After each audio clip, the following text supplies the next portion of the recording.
Hello everyone, welcome back to the channel. I hope you're all having a fantastic day. Today, rather than playing some Guilty Gear Strive, I want to discuss it instead. And more importantly, I want to talk about Anji Mito and how his matchups look like when compared to the rest of the Guilty Gear Strive cast. I wanted to give more of an insight as to why you don't really see too many Anjis at high levels of play, like at tournaments. And I hopefully want people to understand better his more positive matchups and how you can take advantage of them moving forward. So, without a long introduction, let's get into things. Alright, let's start this list off strong with probably one of the funnest matchups in the game for me. This one right here, Anji v Anji. Funny enough, this is definitely a matchup where it's in Anji's favor, I guess you could say. I wouldn't say the neutral game for either opponent is going to be any different. I think both of them in neutral is pretty even. But once an Anji gets in on another Anji, it's pretty much set and done for that first Anji. Unless you make the correct reads and guess exactly what they're going to Fujin into, then it's pretty hard for an Anji to kind of get out that pressure because their poke tools aren't really the best other than neutral jab. And if you kind of get caught in a spin during your close slash, your far slash, or any of Anji's moves, even his forward P, he has a lot of recovery on a lot of his moves, so getting caught with spin on them will probably result in him just kind of getting stuck in the corner and kind of fiddled around with, I would suppose. At least in my experience, it's felt like that. Usually when I have an Anji in the corner, I'm kind of decimating them, and usually when I'm in the corner against another Anji, I'm the one getting decimated. But that's how I feel about this matchup. It's kind of so-and-so. I feel weird putting it in +1, but I only say that because once you're the one doing the pressure, you're pretty much succeeding. Funny enough, I know this is about to be a controversial opinion, but I am fairly positive and confident in saying that this is a +2 matchup for Anji 100%. I rarely fight Axls that actually can deal with Anji's pressure and neutral game in a proper way. And what I mean by that is, like, compared to the rest of this roster, I think Anji has the easiest time kind of getting in on Axl. I mean, kind of maybe excluding Happy Chaos and Ram, who have the range, and oh, I just realized Bridget is on here, so we gotta fix that. But yeah, excluding those couple of characters who have the range to kind of out-poke Axl, or kind of rush in on him, I feel like Anji has really good neutral against him, because all you have to really do is spin during one of his pokes, because usually Axls are going to be hanging back and trying to throw, you know, like, slash or just jab and hit you from across the map. And Anji can really deal well with that. All he has to do is spin through, and he's practically in their face right away, more so than most characters have, can do. And if you're in the corner with an Axl, like you're corner pressuring an Axl, they really don't have too many options to fight back against you, especially ones that are pretty safe, because, I mean, if they try to do the rainwater attack where they fly back in the air, they can get hit pretty hard by Ko. That's another thing too, a lot of Axl's kind of getaway moves require him to take a lot of risk, and Anji could take advantage of that extremely well. The only thing that I would say that Axl can really do to mix up Anji and kind of get in on him is, while you're throwing a jab, I've been caught many a time spinning with the grab, because I assumed they were going to throw a jab, and instead they threw the grab, and I kind of got caught by that. But other than that, I really don't see how Axl could really do good against Anji. I have fairly great experiences with it, and I've also had fairly bad experiences where I've just gotten jabbed and locked out of. You know, it's a lot of patience on their end, but I feel like it's more like Axls have to do a lot more reading to get in on Anji than Anji has to do to get on Axl. I feel like you can kind of go full monkey brain as Anji and get in on Axl pretty easily. Yeah, so sorry to Potemkin mains, but I definitely feel like this is also an Anji plus matchup. I feel like we're going to kind of get through the plus matchups before we start doing the minus or even matchups. But for this one, my explanation for this one is Potemkin kind of has to play around Anji for this matchup. Usually, most people have to play around Potemkin, usually have to avoid his anti-airs or his head slam or slide head, whatever you call it. But with Anji, the game becomes a little bit different. So I wouldn't put this as a +2 instead, because there is one big problem with this, and it's that Anji, you have to spin a lot as Anji, kind of. That's his whole game plan, is using spin to get through neutral and this and that. And two of Anji's biggest problems against Potemkin is kind of with his spinning and his jumping after you land Fujin. And one of the big problems with that being if the Potemkin understands that you are about to spin or you are just a monkey, he's gonna grab you, throw you in the air, and pretty much eat your soul. And the same can kind of go on for the jump in. Jumping in on Potemkin is a really, really bad risk for Anji. And it can result in a lot of negative things, especially if you're just trying to play the air game with Anji. It can kind of hurt once he gets you in the little grab and throws you across the map. But the reason I feel like this is a big plus matchup is because Potemkin's hitboxes are pretty big, and Anji can take advantage of that fairly easily. You know, if you've ever seen a Potemkin throw a far slash, Anji can parry that pretty consistently and get in on that Potemkin and start applying super amounts of pressure. And I think one big thing that holds the big body characters back against Anji is even in the corner, if you grab them and throw Butterfly Oki on them, it'll work almost the same as if you were in neutral. Unlike if you throw Soul in the corner and throw the Butterfly right in front of his face, it'll go past him.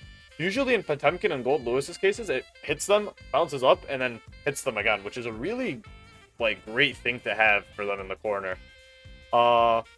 Yeah, and on top of that, you know, most Potemkins I've seen online, usually when I'm not clicking Anji, they usually take advantage of a slide head to get in on people and knock them down. But with Anji, it's kind of a different situation because I can just spin through slide head. And then that makes it even a scarier situation for them because then they feel like all they can rely on in that situation is usually Mega Fist. And then you KO them and kind of end of story at that point. But yeah, I feel like this is a good +1 matchup. Obviously, Potemkin can win if he just gets 2 grabs on you. But I think it's definitely more in Anji's favor. And this is going to be a probably pretty understandable one. Are these going to be in order? These won't be in order. Don't focus on that too much. But yeah, Goldlewis. Now, I know recently Goldlewis has kind of been blowing up the tournament scene in high-level play, and he is phenomenal. I used to pocket pick him. I still kind of do, and I think he's a great and amazing character. But I think he definitely struggles a little bit in the Anji matchup. He would definitely struggle a lot less than any of these characters so far, but that's only because his range tools are the best. So the reason I feel like this is kind of a +1 for Anji is because baiting out Goldlewis is pretty easy. It's not that hard. Usually a lot of the times Goldlewises don't really understand how to get in on Anji and will resort to backstepping and kind of throwing the bomb at you or throwing the minigun at you. But realistically, Anji kind of can deal with all of Goldlewis's best techniques in really good ways. If they try to throw kind of random behemoth typhoons, anytime you parry that as Anji, it's set and done. You're getting combo, you're getting pressure. If they try to go for the infamous JD with Goldlewis, it's kind of a high risk for them because I could just go for Ko and start comboing them. Even in certain cases with his minigun, you can parry the first shot and start to block and have a little bit of an advantage and save yourself some of the meter and chip damage that you would normally take from the whole minigun blast. And on top of that, with his bomb, there's a lot of counterplay that Anji's can do with Goldlewis's bomb that a lot of characters can't really do at all. One very simple idea is spinning through the bomb and then grabbing Goldlewis because usually they don't have enough time to react. If you spin, you can also block if you choose not to grab. Another big thing is when Goldlewis tries to jump over the bomb and try to meet you in the air, you can Ko and catch them and start to go past the bomb. In fact, I've just done Ko fairly often in neutral just to get over the bomb, and they're too scared to jump up, and I can just dash right over it. And another really, really easy thing to do is just parry the bomb. And when you parry the bomb, you're pretty much in a situation where you can have plus frames, kind of. You just go for, if you're close enough, you can kind of go for jab or maybe kick, and kind of get the ball rolling from there. And on top of that, Goldlewis is, like, when you get a Goldlewis in the corner, it's pretty much your game, I would feel, because he has to really do a lot of high-risk pokes to get out of there, and he has to, on top of that, confirm the pokes. Just pretty situational, I would say. But the reason he's not a +2 matchup, obviously, is because if you've ever fought a Goldlewis before, once you're in the corner, he kind of eats your soul, and you're kind of just there questioning all the life decisions you've made to come up to this point. Alright, there's not looking like there's going to be a lot of matchups that would be good at, but there's one more that I do think is a pretty good one.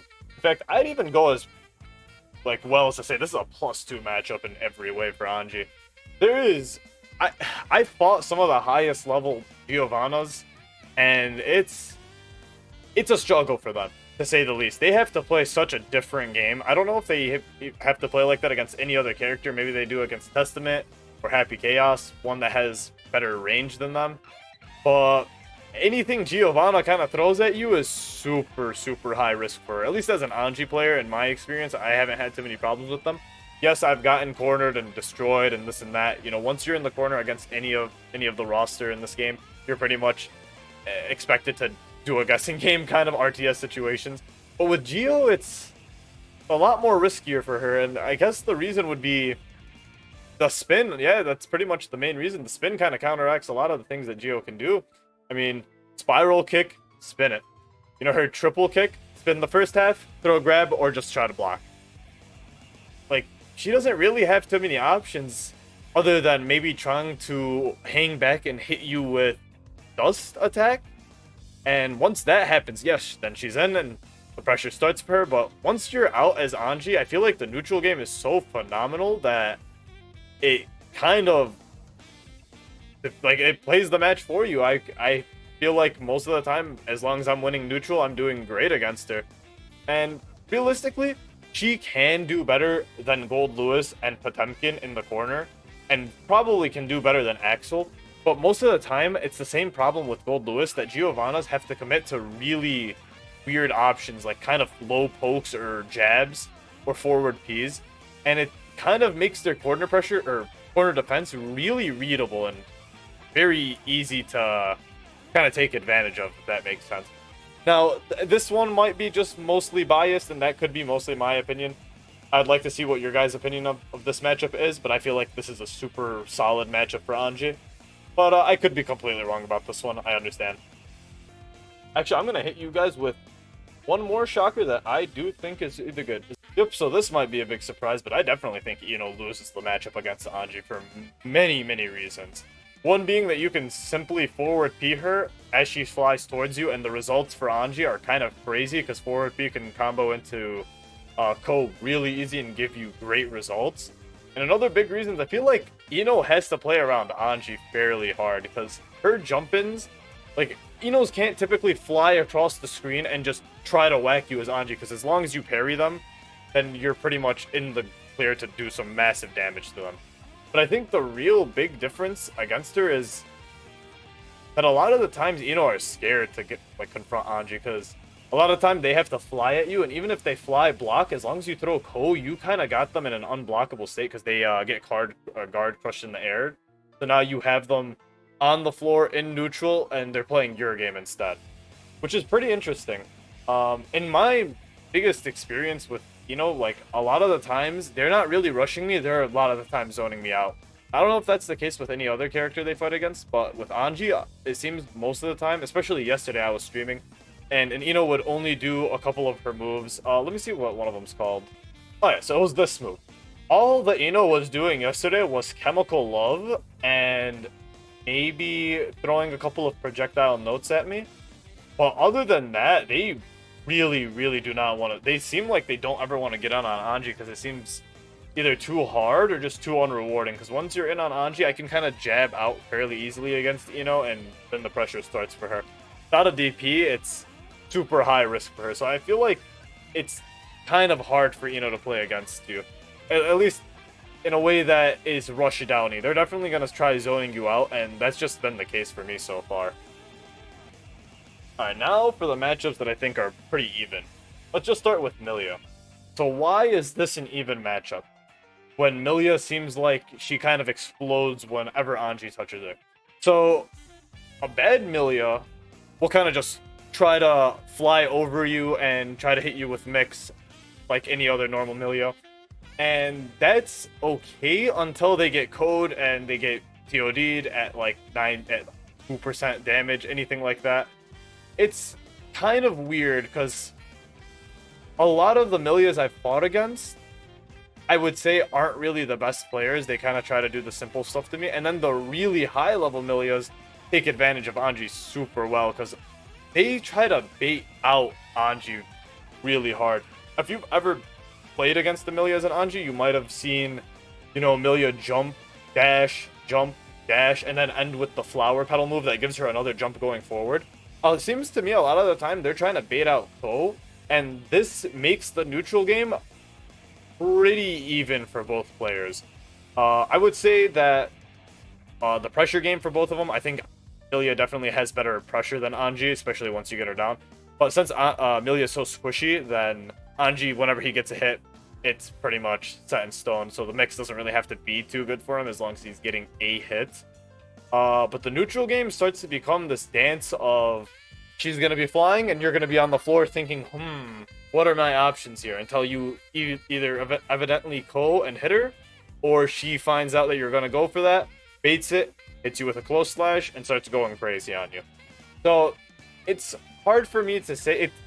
For it's a lot harder for her to get in on Anji, and that's why I think it's a +1 matchup. But for Millia, she kind of rules the screen, I feel, in that matchup. So I would consider that a +0 matchup. Or +0, just a 0 matchup. I don't know what +0 means. Alright. But May here. How the mighty have fallen. This used to be a matchup that was disgusting to me, and now this is a matchup that I pretty much enjoy. I would never say this is a +1 matchup because May in neutral is so scary, and she has the same return that Anji does, where if she hits you, you pretty much explode for no reason whatsoever.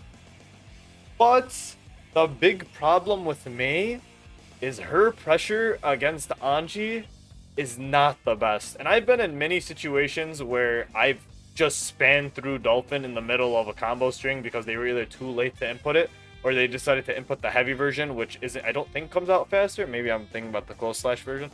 But the point is, I've spanned through Dolphin in the midst of her combo strings. If you've ever seen them go up, you can also ko that, and that decimates and pretty much destroys any hopes they ever have.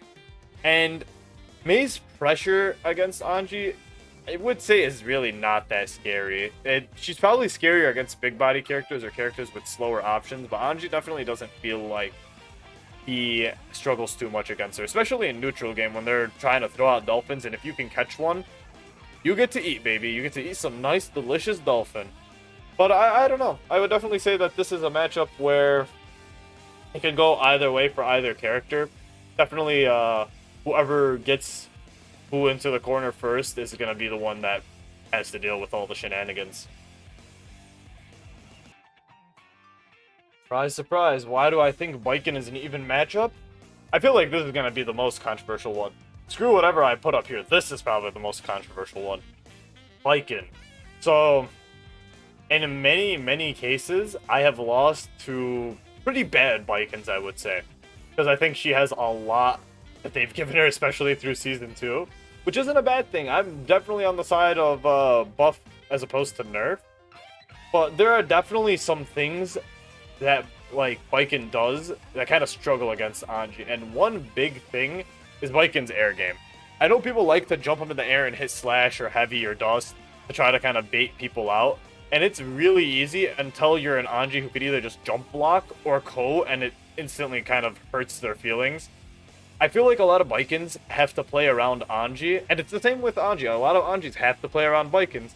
We'll go on that in a second, but a lot of Baikens, in my case, try to tend to avoid the air altogether when fighting against Anji and try to stick to either low sweeping or hitting people on the floor, or definitely if they are in the air, they're not trying to do anything more than tatami mad at me, because they're scared a lot of my air options. Now, the way that Anji has to play differently against Baiken is because Baiken has the parry, and the parry is somehow better than Anji's in certain aspects. One of them being that it's really good on wake up. It's pretty much like a good way to catch people safe jumping or not safe jumping, I guess, just running at you and hitting slash. But with Anji, there's a lot of times where that actually happens. In the midst of his combo string too. So one great example I can give you is it's very, very easy for Baiken to parry Rin, right? Rin right after Fujin. It's fairly easy for her to do so. She doesn't even have to really time it. As long as she knows you're going for the Rin, she can just throw her hands up, eat. And another really big situation that this becomes a problem in is when you're doing Butterfly Oki. So usually Butterfly Oki will hit them once. You would go in, either hit a strike throw mix, etc. But with Baiken, it becomes an entirely different situation, being that once the butterfly hits, you have to really be careful throwing a jab or anything, because they can throw a parry and it's all over for you. You can kind of do the same, but obviously it would cost you a bar since you are Anji and you're kind of throwing. Other than that, I feel like the neutral game between Anji and Baiken is pretty even. Baiken's corner pressure is disgusting compared to Anji's, but I would say Anji definitely has more of an advantage in neutral, and that's where he kind of shines and why I think it's a even matchup.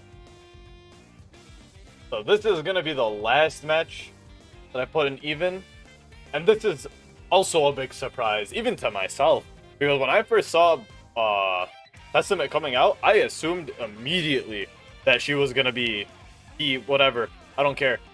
I assumed that Testament was going to be a monster for Anji to fight against, and it ended up being fairly easy.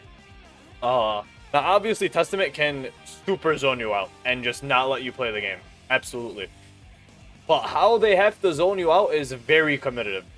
And the way I can explain that is I've been in many situations where they assume just because I'm an Anji, they're going to throw the skull up. So I just run straight, sweep, and take it from there. A lot of the time I throw butterfly and they try to match it with tossing bird. And again, the same result. You can just kind of run in there and take advantage of them. And the big reason that I think it's an even matchup for Anji is, even though I definitely think Testament is the one in control in neutral, when it comes to Testament's actual buttons, not her specials, her buttons, it becomes Anji's playground. When Testament tries to throw out like her scythe or anything like that, it definitely becomes Anji's advantage. Like, let's take a look at a couple of moves real quick. So, you know, this move, easy parry. This, that's not it. Bar slash, one of the best moves to parry. In fact, I kind of go and bait this out all the time. 5D isn't one of them. They try to go for this a lot. 2H. So even 6P, her 6P has quite a bit of recovery, so it's pretty easy to take advantage of in neutral. And that's kind of what they're going to try throwing at you in neutral a lot of the time. And on top of that, I've never really been one to think that Testament's corner pressure is that scary, especially for Anji, where as soon as I spin on a Testament throwing far slash or heavy slash, I can kind of get in and start making it my game. As opposed to where I feel like in the corner, Testament has to respect Anji a lot more. But yeah, I think that's definitely going to cut it up for the even and plus matchups, and now we can go into the super bad ones. Alright, let's start off with like probably the easiest to deal from the super bad ones, and it's this one. It's definitely this one. Okay, so you're going to see a common theme here that I do think is a big problem for Anji to deal with, which is projectiles and DPing. And we'll go into why I think this is a big problem real quick. So let's start with projectiles, right? So, Jacko. When Jacko first came out, I didn't think much of her at the time. I thought she was going to be a pretty easy matchup against Anji. And it turned out, no, that was absolutely not the case. I can go fuck myself, said Arxis. One of the big problems during the Anji versus Jacko fight is Anji can... When Anji's parrying, his parry frames can get activated by projectiles. Examples being like Faust's hammer when he tosses it, or Soul Badguy's flame, or Kiske's lightning bolt. Any of those can kind of trigger Anji's parry. And then he becomes in a state where he either has to block, throw, or just kind of gets hit, right? Depending on how fast the move. A lot of the time, it's going to be that result for Jacko, right? You're going to get either hit or you're going to be on block. Especially when she throws something at you like her minion. Once her minion gets in you and you're caught in the spin, she can just make it attack and it's pretty much over for you. You're getting hit by whatever she's doing, or you're definitely blocking and she's going to start throwing more projectile minions at you. And it becomes such a struggle to get it on her. And I feel like that's a big theme with the top tier characters, or at least the better characters in the game, is they are very, very, very good at controlling space. Better than the rest of the cast. And that's a big problem for Anji. Anji is a character where if he's not controlling space, he's definitely struggling a lot more. And, you know, to solidify that more, Anji's corner pressure against Jacko is solid, but you know, Jacko, once she has meter and you're in the corner against her, it's pretty much unblockable, or forced to block for all of eternity until her meter runs out. And another big hit to her, or hit to Anji against her, is that if you try to Ko, Geckos can easily counteract Ko or any kind of air tactics with this simple move right here. Her jump D, I believe it is, the one where she shoots the little projectile at you. Let's just take it out real quick. Yep, right here. This move destroys any hope of you ever landing Ko, especially if they're doing it. It sucks. You can get underneath them and try to do it, but it's gonna result in probably mixed results. I don't think it's consistent enough to do that. I think it's a little weird. Definitely something that should be kind of looked into when playing against her. Alright. I'm gonna throw a couple up here real quick. So, boop, boop, boop. So all three of these have pretty much the same reason as to why I think that they're -1, but still kind of you can kind of deal with them. So let's start with Soul.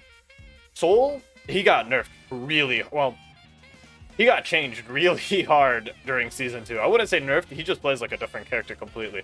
His pressure is fairly easy to deal with, in the corner anyway, with Anji, and he kind of struggles dealing with Anji's corner pressure, at least the guessing aspect of it. If he can't really guess what you're going to do, then it's going to be a struggle for him.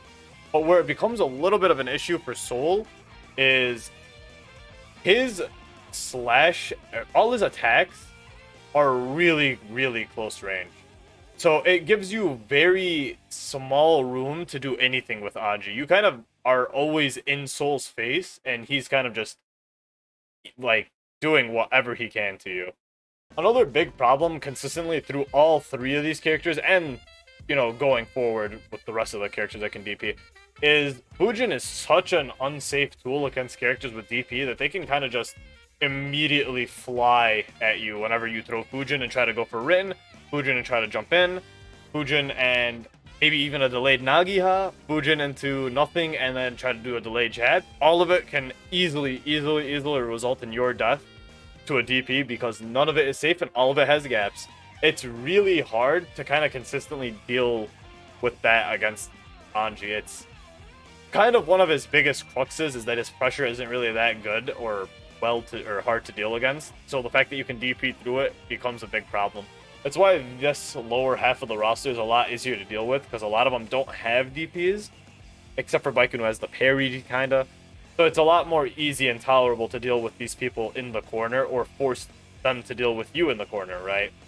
As opposed to these three where it just becomes a nightmare. But I think, honestly, in terms of neutral, I think Soul is okay. I think his corner pressure against Anji really hurts since he's kind of always up in your face and there's not really much room to get out. I think once you get a Soul in the corner, it becomes really hard to deal with, mostly due to DP and how fast a lot of his buttons can come out. For Leo, it's the exact opposite problem with Soul. His buttons have a lot of range, so if you dodge, he can just kind of take advantage of you by either backdashing or maybe hitting you with a different move altogether from a different range.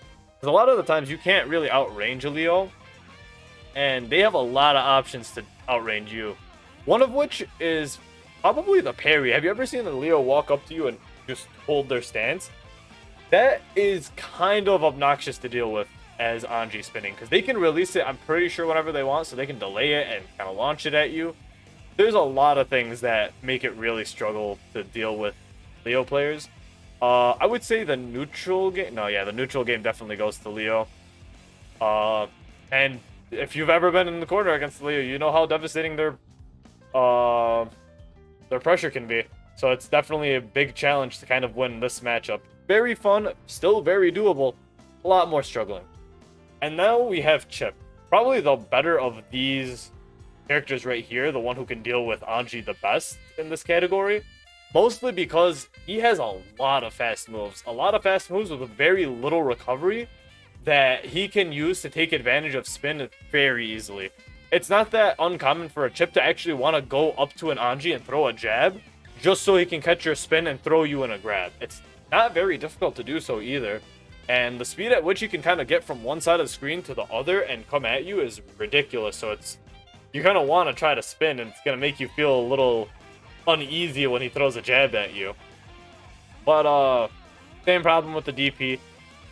Maybe it's not that big of a deal because you can hit him and he explodes. Obviously, we've all seen the Chipp clips where he explodes at like 90 or at 100% and practically dies off a TOD from a jab for some reason. But I definitely think he has a lot more. He has a lot more better ways to deal with Anji than these people do. And on top of that, he kind of has a better record, which just makes his core impression so much better. Alright, let's start getting into the worst matchups. We'll start with the easiest of the worst matchup, Kai. Why is Kai such a problem against Anji? Well, a lot of that comes with what Kai kind of does as a character, which is super poke you out and have super great poke tools that can kind of take advantage of people and put them in, easy strike throw positions, right? This move right here, Fire Slash, if anybody's ever parried this move, you should probably know this is an inconsistent move to parry. You're either getting hit with something right after, like he might either cancel straight into, like, he could cancel maybe straight into this. He cancel straight into Stun Dipper Paldra Arc. He can Vapor Thrust. There's a lot of counterplay that, Kai can do at pretty much any range. And then once you're in the corner against Kai, it's pretty much set in stone, at least in my case, because I hate dealing with charged stun edge. I think people are kind of sleeping on Kai. I can't believe people think that he's not really one of the better characters in the game. I think his corner pressure is disgusting, and even though he has to kind of make his own plus frames, it's not that hard to get people in shock state. It's really not that difficult. He's pretty annoying to deal with. At least in my experience, a lot of the moves are hard to deal with, especially if you parry or if you're throwing a spin. I keep using the word parry, I mean spin. If you try to spin and they throw a Paldra Arc, a lot of the times this will either just not parry or you're just gonna get hit. It's kind of ridiculous. And then yeah, obviously for the same reason as the other guys, he has a DP and a lot of invincible moves that kind of make him really good. If you get bursted against the Kai, they kind of get into a really good position where they can just start throwing stun edges at you, and you're kind of there to deal with it. Especially if they're in Dragon Install and those stun edges will kill you. It's pretty obnoxious. Alrighty, let's go with this one. So, I changed my mind. This is a +1 matchup for sure. Or a -1 matchup for sure.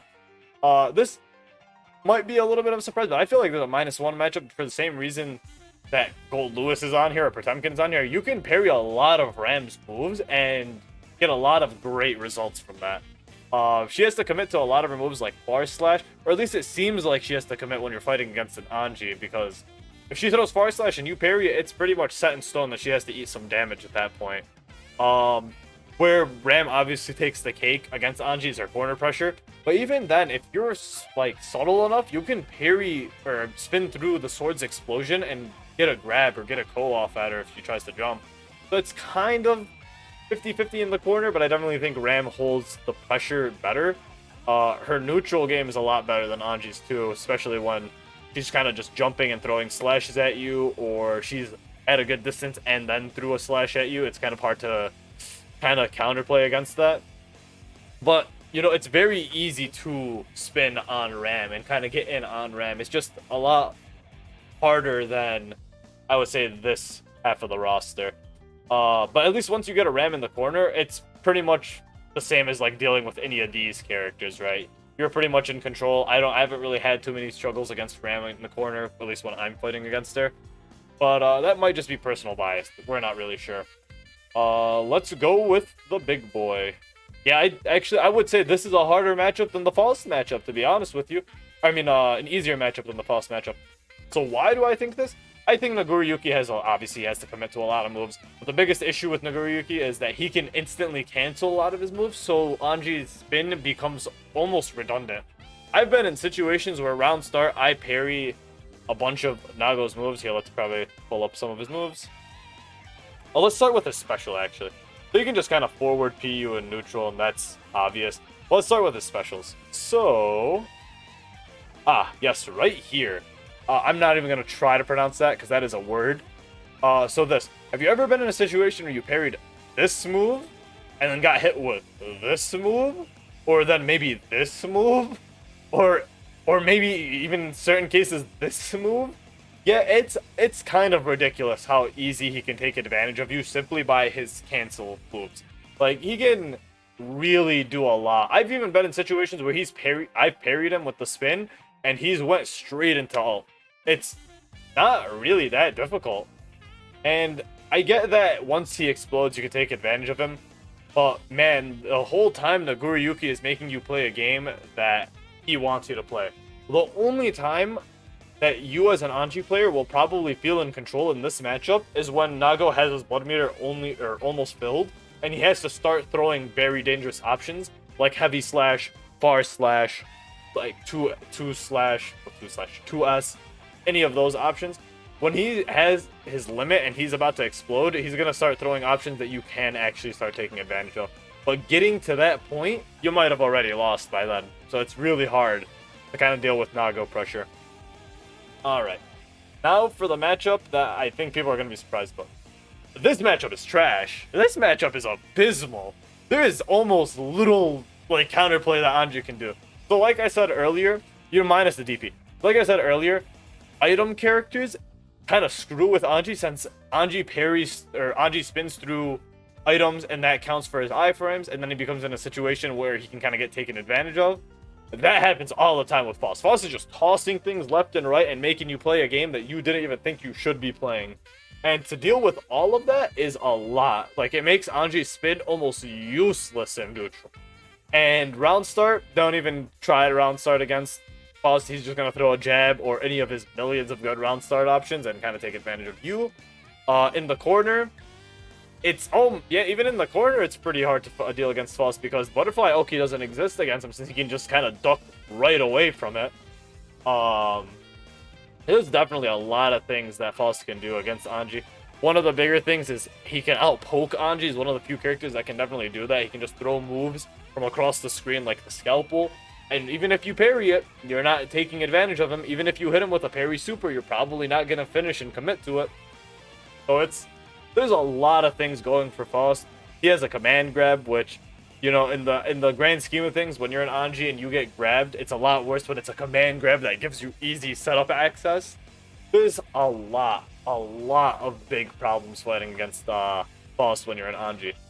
Do I think it's doable? Absolutely. All of these matchups are still doable. Do I think it's a bigger struggle? I think it's a bigger struggle than any of this roster, especially if you're dealing with a good Faust like Apology Man's Faust. You're pretty much not getting in on him. Just never. Alright. Boop. Who would have thought? Who would have thought that Zato would be one of the better matchups here, huh? Same issue with Faust. His projectile game, you know, as soon as he throws Eddie at you, it's pretty much impossible to get in unless you kill Eddie.